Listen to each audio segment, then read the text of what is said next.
2007 সালে টি-20 বিশ্বকাপ, 2011 সালে একদিনের বিশ্বকাপ একসঙ্গে জিতেছিলেন। তারপরে আইপিএলেও চেন্নাই সুপার কিংসের হয়ে একসাথে খেলেছেন। প্রাক্তন সতীর্থ মহেন্দ্র সিং ধোনির সঙ্গে এখন আর কথাই বলেন না হরভজন সিং, এমনকি তারা আর বন্ধুও নন। এক সাক্ষাৎকারে একথা বলেছেন হরভজন নিজেই।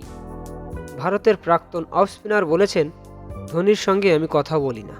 সিএসকের হয়ে খেলার সময় ওর সঙ্গে কথা বলতাম, তাছাড়া আমাদের কথা হয়নি। প্রায় 10 বছর বা তারও বেশি হয়ে গেছে। আমার কোনো সমস্যা নেই, হয়তো ওর আছে, জানি না সেগুলো কি। সিএসকের হয়ে খেলার সময় আমরা শুধু মাঠেই কথা বলতাম। তারপরে না ও কোনোদিন আমার রুমে এসেছে, না আমি ওর ঘরে গিয়েছি। ধোনির সঙ্গে যে তার কোনো সমস্যা নেই সেটা স্পষ্ট করেছেন হরভজন। বলেছেন, ধোনিকে নিয়ে কোনো সমস্যা নেই আমার। যদি ওর কিছু বলার থাকে আমাকে বলতেই পারে। আমার মনে হয় না সেরকম কিছু আছে, থাকলে এতদিনে বলে দিত। আমি কখনো ওকে ফোন করার চেষ্টা করিনি।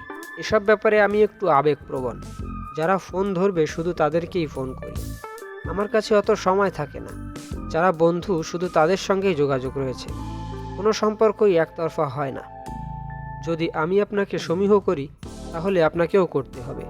তবে যদি 1-2 বার আপনাকে ফোন করার পরেও না ধরেন, তাহলে শুধু দরকারের সময়ই আপনার সঙ্গে দেখা করব।